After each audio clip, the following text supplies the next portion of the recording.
Get me that signal. We need more power.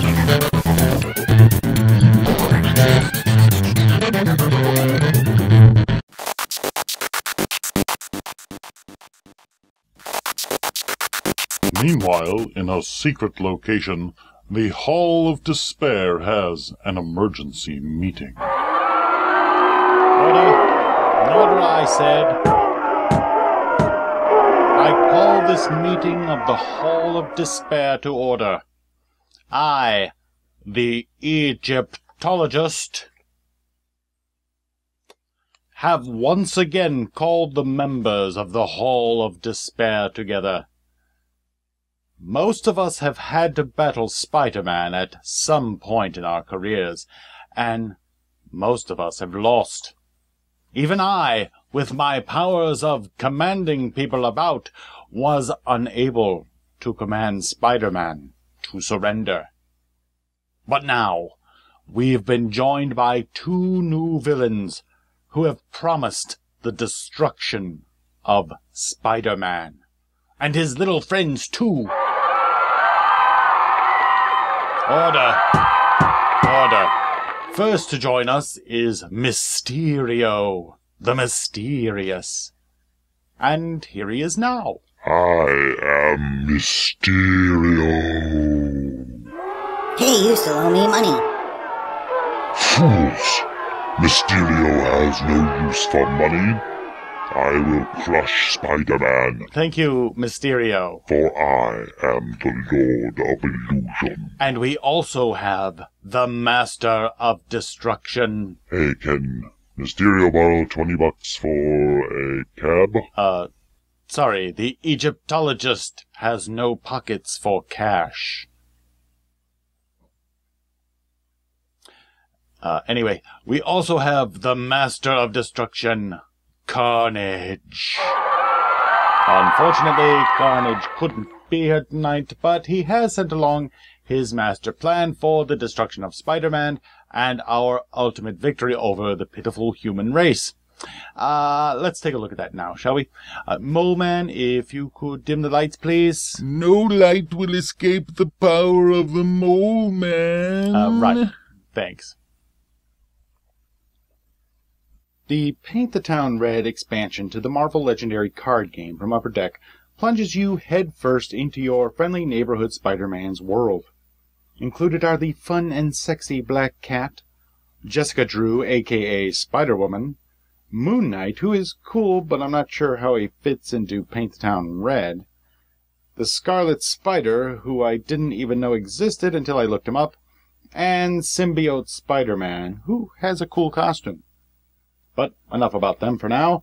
Let's take a look at the new mechanics added in this expansion. The new Wall Crawl ability is the most useful. A card with this ability can be placed on top of your draw deck when you recruit it. Believe me, it helps to know what the top card of your draw deck is, especially with this particular expansion, as a lot of cards have abilities that are activated by revealing the top card of your draw deck. If you already know what it is, well, then you know what to expect. The other keyword added is Feast, and it's for the bad guys. A villain with Feast forces you to KO the top card of your draw deck. Again, it pays to know what that card is before you have to destroy it. Now, let's look at the heroes. As I mentioned, this expansion is all about managing the top cards of your draw deck. Actually, if you add the original Spider-Man from the base game into the mix, you'll see that his cards also deal with draw deck management. So there aren't a lot of real powerhouses in this expansion. First, looking at the Symbiote Spider-Man, all of his cards cost only 2. Even his rare card. So you'll be picking up a lot of these early in the game because of the low cost. But not for recruitment, as none of them have any recruitment points at all. They all have +1 as their attack, and their special abilities either let you draw additional cards or get a bonus attack based on the top card in your draw deck. Now the rare card has an attack of 4, right here, but you have to discard 2 cards from your hand to the top of your deck to use it. Lots of interesting possibilities here. Symbiote Spider-Man also has some of the best artwork in the expansion. Next up is Moon Knight, and he's all about the rooftops. In fact, his low-cost card offers you one of the only ways to KO a card in the entire expansion by defeating a villain on the rooftops. What if there's no villain on the rooftops? Well, Moon Knight's rare card allows you to move a villain there if you choose to do so. Boop.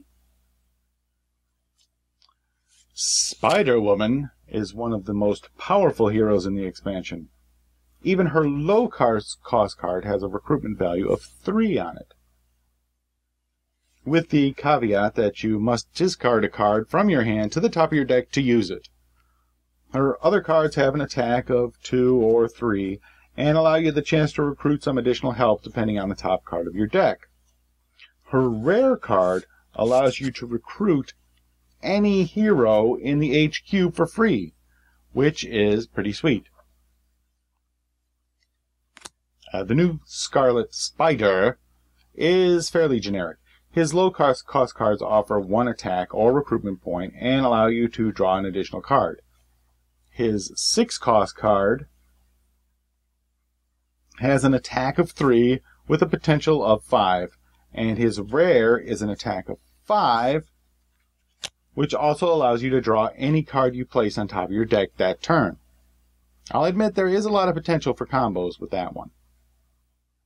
And finally, Black Cat has not only the best artwork in the expansion, but some of the most interesting cards as well. For example, her low-cost card is a 0 attack card, but it tells you to flip over the top card of any player's deck and add up the attack and recruitment points on it. And that gets added to Black Cat's attack. It's called Pickpocket. Early in the game, it'll usually be a 1, but as you get more cards, you have the potential for getting a 3 or a 5 attack with this low-cost card. And if you have multiple copies of it, you can get the potential for getting to launch a huge attack. Her higher-cost card allows you to look at the top cards of each player and discard it if you wish. And this includes your deck, which could really help you out. Her rare card is a 5 attack and allows you to steal bystanders from the other players and potentially get a +1 to your attack for each bystander that you steal. That's this one. Moving on to the villains. Mysterio is one of the new masterminds in the expansion, and his group of villains is the Sinister Six. If you're a classic Spidey fan, you'll love playing against this combination. You've got Hobgoblin, the Shocker, the Vulture, Sandman, among others. The only one I thought they should have been there was Rhino. I haven't seen any Rhino. Maybe he wasn't in the Sinister Six. Oh well, they got this chameleon dude. Anyway. Mysterio himself has the unique ability to regenerate. Every time a Master Strike is revealed, it becomes a new tactic to fight under his Mastermind card, with the same strength as Mysterio. And some of his tactic cards force you to put tactic cards back into his stack after you've already beaten them. He's like a bad penny. He keeps turning up. Now, Carnage is the big guns in this expansion. His villain group is called Maximum Carnage. And they're pretty nasty, mostly because they have the feast keyword and will feast on one of your heroes every time you fight. Carrion actually regenerates after you defeat him if he feasts on a hero that costs 1 or more, so it's best to kill him off early if you can. Doppelganger has the same attack and value as the hero in the HQ space underneath him, so he can vary from easy to hard depending on where he is. Carnage himself is a huge pain. Every Master Strike causes Carnage to feast on the top card of your draw deck, and if it's a 0-cost hero, you also get a wound. And that's for every player, not just the person attacking him. His Endless Hunger tactic will allow him to feast on every 0-cost hero on top of your deck until you reach a card that costs more than 0. so he could potentially eat a slew of your shield agents in one delicious gulp. Finally, the schemes are what makes an expansion unique. Invade the Daily Bugle News HQ sounds a bit silly, but it involves the villains getting into HQ. The more villains that get into HQ, the more difficult it is to get a good hero card to buy. If at any time it's filled with villains, well, then the villains win. Splice humans with spider DNA is a tough one, as each twist causes every player to put one of the Sinister Six villain cards from their victory pile back on top of the villain deck. Once six Sinister Six villains escape, try saying that 5 times fast, let me tell you, then the villains win. The other 2 schemes included, one is cool and one's a bit lame, but I'll leave their discovery to you. I gotta leave some surprises for you, you know. And that is the Paint the Town Red expansion to Legendary from Upper Deck. If you're a Spidey fan, then you should really enjoy this expansion. I actually went looking for some animated Spider-Man on Netflix to keep on in the background while we played the game, and I did find Spider-Man Unlimited from 15 or so years ago, which is kind of strange. Spider-Man goes to this counter-Earth, and, you know, it's kind of weird. I also made sure to add the Spider-Man hero cards and the Spider-Foes villains from the base set into the game for an all Spidey fest.